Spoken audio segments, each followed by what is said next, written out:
Bueno, buenos días, mi nombre es Carla Gisela Carrillo Rasura y el día de hoy vamos a hablar sobre características físico-químicas de las moléculas del complejo mayor de histocompatibilidad y de los mediadores químicos más relevantes.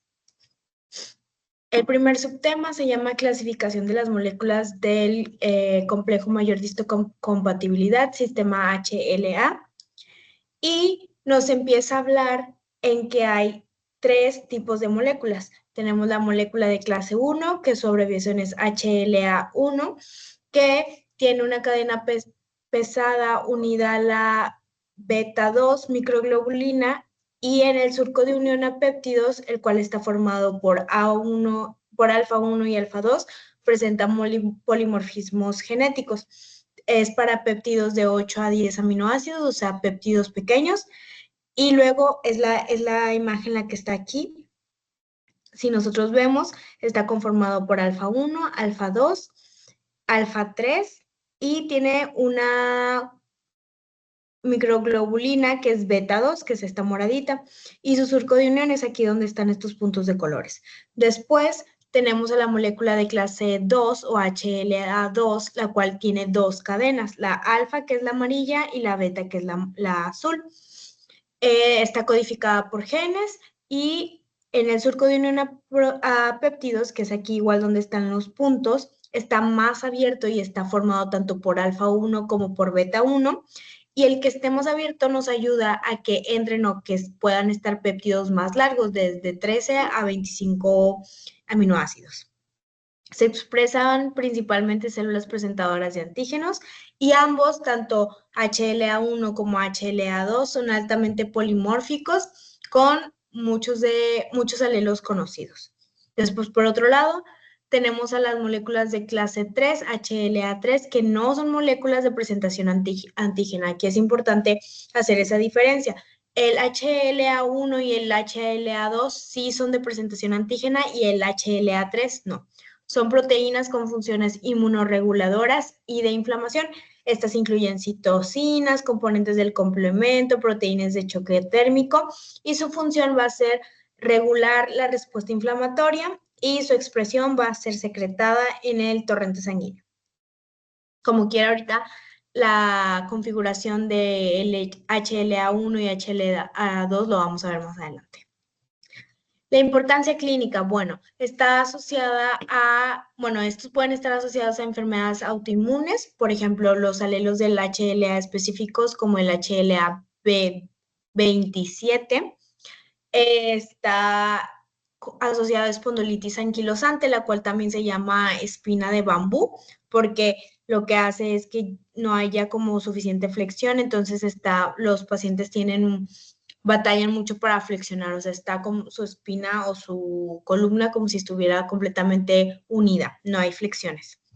También diabetes tipo 1, pacientes con HLA-DR3 o DQ2 o HLA-DR4 o DQ8 tienen mayor riesgo.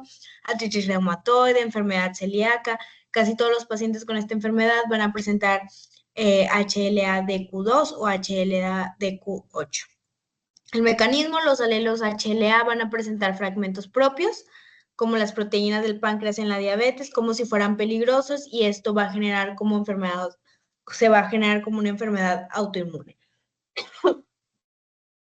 Otra importancia clínica es en los trasplantes, ya que la compatibilidad del HLA nos ayuda para evitar rechazo. Si el donante y el receptor no son compatibles, el sistema inmune va a atacar al órgano trasplantado y pues no va a funcionar y va a haber un fracaso de nuestro trasplante.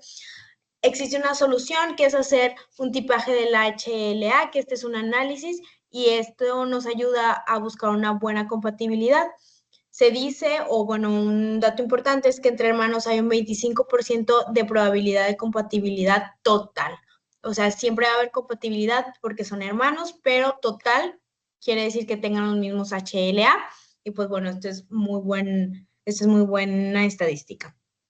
En la inmunoterapia hay vacunas basadas en presentación de antígenos y bueno, el HLA pues sabemos que es esencial en la inmunoterapia. Aquí tenemos como una tabla para como que tenerlo más concisa la información. El HLA1, sus genes principales HLA-A, HLA-B y HLA-C. Sus péptidos presentados de 8 a 10 intracelulares. Su célula diana va a ser el linfocito TCD8 y la expresión celular va a ser en todas las células nucleadas. El HLA2, sus genes principales va a ser HLA-DP, HLA-DQ y HLA-DR. Es de 13 a 25 aminoácidos extracelulares. Su célula diana son linfocitos TCD4 y la expresión celular en células dendríticas, macrófagos y linfocitos B. La HLA3, como les comentaba, es diferente que estos dos que acabamos de ver. No presenta péptidos. Su célula diana es el sistema inmune innato y sus genes son el TNF, el C4 y el HSPS. En nuestro segundo subtema se llama relación entre la estructura química del complejo mayor de histocompatibilidad 1 y 2 y su función en la presentación antígena. Ok, ahora vamos a ver de cada uno. El HLA de clase 1 está conformado, como ya hablamos, del alfa 1, del alfa 2, del alfa 3, pero el alfa 1 y el alfa 2 es donde tiene el surco de unión a péptidos. Es este de aquí, el de las bolitas. Está pequeño y es para péptidos cortos, como ya mencionamos. Después, bueno, esta es la cadena alfa, la roja, y la morada es un beta 2 microglobulina que no codifica en el complejo mayor de histocompatibilidad. Ahora tenemos el de clase 2, que como decíamos tiene dos cadenas, la cadena alfa y la cadena beta, que es la azul, y el surco de unión a péptidos es más grande y está formado por alfa 1 y beta 1 para péptidos largos de 13 a 25. Esto lo que hace es que sea más flexible. El de clase 1, su mecanismo son péptidos y luego va a entrar la TAP, que en el retículo endoplásmico va también a actuar la calnexina y la calreticulina para que se pueda llevar la unión a péptidos, orígenes de proteínas intracelulares, virus, tumores, y el resultado va a ser que va a activar al TCD8. Después, el clase 2, su origen va a ser de proteínas extracelulares fagocitadas y degradadas en endosomas y lisosomas. Su mecanismo va a ser que la cadena invariante va a frenar que exista que se unan los péptidos. Y luego vamos a tener al HLA-DM que va a catalizar el intercambio por péptidos y esto le va a dar más flexibilidad y su resultado va a ser activar el TCD4. Aquí tenemos otra vez las características. En el clase 1, como vemos en la imagen de abajo, su surco de unión es cerrado, su estabilidad es alta, pero requiere a la beta 2 microglobulina. Después tenemos al de clase 2, que es más abierto, se puede ver en el dibujo, es más flexible y obviamente entran aminoácidos más grandes. Subtema 3. Analizar la participación de las moléculas del complejo mayor de histocompatibilidad en la enfermedad y en los trasplantes. Bueno, autoinmunes, tenemos que los alelos HLA específicos presentan autopéptidos que van a activar a los linfocitos T autorreactivos. Esto quiere decir, como ya comentamos, que las células se van a ver como si fueran extrañas y por eso existe la enfermedad autoinmune. Tenemos ejemplos claves, como ya comentamos, la espondilitis anquilosante, que son HLA-B27, la esclerosis múltiple, que es HLA-DR2 o DQ6, y la artritis reumatoide, que es el HLA-DR4. En enfermedades infecciosas tenemos resistencia, susceptibilidad en la HLA-B53, que protege contra la malaria grave, y la HLA-B35, que es asociada al VIH, o sea, que asocia que el VIH se convierta a SIDA más rápidamente. En trasplantes tenemos dos, es como un parteaguas, o rechazo de injerto o supervivencia de injerto. Cuando hablamos del rechazo de injerto tenemos tres tipos de rechazos, el rechazo hiperagudo, el rechazo agudo y el rechazo crónico. El rechazo hiperagudo es por anticuerpos preformados contra el HLA del donante. Esto quiere decir que la persona que va a recibir el trasplante va a tener anticuerpos contra el HLA del órgano que va a recibir, ¿ok? Entonces, este es el hiperagudo. El agudo es cuando los linfocitos T del que va a recibir el trasplante reconocen al HL del donante. Y el crónico es cuando hay fibrosis por respuesta inmune persistente contra el HLA. Después tenemos la supervivencia, que es órganos sólidos, mayor compatibilidad en HLA2 y médula ósea requieren compatibilidad casi total para evitar la enfermedad de injerto contra huésped. En el subtema 4 tenemos clasificar los mediadores químicos más relevantes en el proceso de amplificación, activación y supresión del sistema inmune. Ok, en la amplificación los mediadores claves es el TNF-alfa, la interleucina 1 beta y la C5a. Su mecanismo va a ser inflamación aguda y reclutamiento celular. Esto es para amplificar. Para activar tenemos el INF gamma, la interleucina 2 y el CD28 y B7, que es la diferenciación y proliferación linfocitaria. Ese es su mecanismo.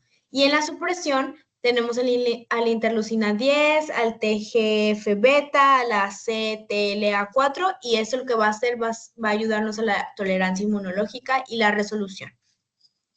Aquí tenemos los mediadores de amplificación, son citocinas proinflamatorias, neutrófilos, macrófagos, diferenciación de linfocitos, y en quimiosinas tenemos a la interleucina 8, que esta nos va a ayudar a atraer neutrófilos, al MCP1, que recluta monocitos, y al sistema del complemento, que tenemos al C3A, C5A, que es anafilotoxinas que aumentan permeabilidad vascular, y al complejo de ataque a membrana también.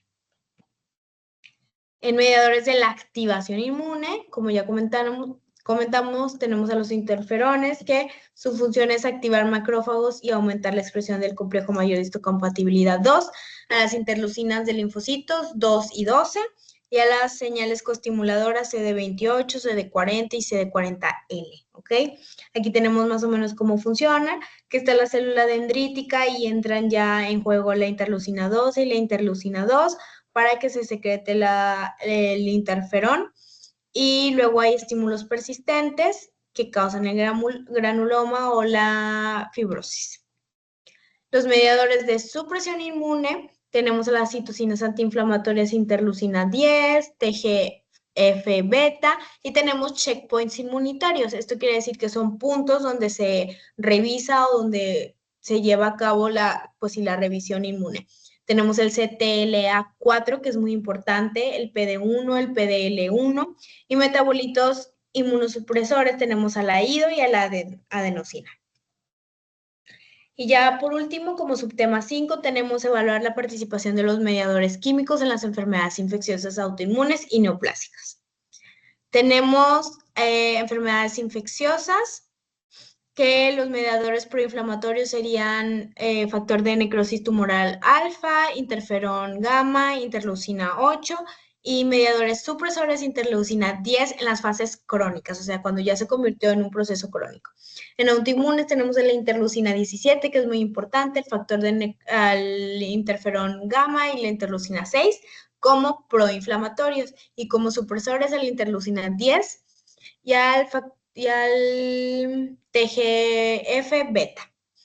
En neoplásicos tenemos el TGF-beta y el interleucina 10 aumentada, y como supresores al PD1 y al CTLA4, que estos están bloqueados. Y bueno, ya sería todo. En el quiz tenemos en la pregunta 1, ¿qué tipo de linfocito T reconoce péptidos presentadores por complejo mayor de histocompatibilidad clase 1? Como la opción A, CD4, B, CD19, C, NK, D, CD8 y E, linfocitos B. Entonces, aquí, ¿cuál es? Sería el CD8, porque vimos que el complejo mayor de histocompatibilidad clase 1 activa el CD8. Pregunta 2, ¿qué moléculas del complejo mayor de histocompatibilidad no está involucrada en la presentación de antígenos? Opción A, HLA3, opción B, HLA-A, opción C, HLA-DR, opción D, microglobulina, que tenemos la beta en el complejo mayor de histocompatibilidad 1, y opción E, CD1. Bueno, la respuesta es opción A, HLA3. Pregunta 3, ¿qué dominio del complejo mayor de histocompatibilidad clase 1 forma el surco de unión a péptidos junto con alfa 2? Opción A, beta 2, opción B, alfa 3, opción C, alfa 1, opción D, HLA-DM, opción E, CD4. La respuesta es la alfa 1. Pregunta 4. ¿Qué molécula reemplaza a la cadena invariante en el complejo mayor de histocompatibilidad clase 2 para permitir la unión a péptidos? HLA-DM, opción B, TAP, opción C, calnexina, opción D, proteosoma, opción E, CD8, es la HLA-DM. Pregunta 5. ¿Qué alelo HLA está asociado a un riesgo 90% mayor de desarrollar espondilitis anquilosante? Lo comentamos. Opción A, HLA-DR4, opción B, HLA-CW6, opción C, HLA-A2, opción D, HLA-B27 u opción E, HLA-DQ2, sabemos que es la 27.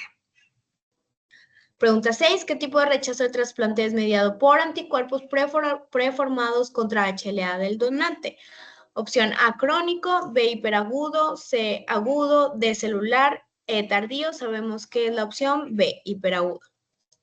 7. ¿Qué citocina es clave para activar macrófagos y aumentar la expresión del complejo mayor de histocompatibilidad 2? A, interleucina 4, B, TGF-beta, C, interleucina 7, D, interleucina 10 y E, interferón gamma. Interferón. 8. ¿Qué molécula inhibidora compite con CD28 por la unión AB7 frenando la activación de linfocitos T?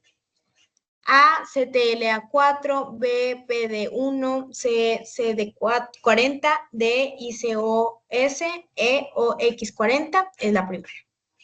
9. ¿Qué citocinas proinflamatoria es clave en la tormenta de citocinas de COVID-19 y sepsis? Opción A, interleucina 4, B, factor de necrosis tumoral alfa, C, interleucina 10, D, TGF-beta, E, interleucina 13, es la B. ¿Qué citocina induce destrucción ósea en artritis reumatoide? Interleucina 2, interleucina 5, interleucina 17, interleucina 8, interferón gamma, es la C. Y sería todo. Muchas gracias.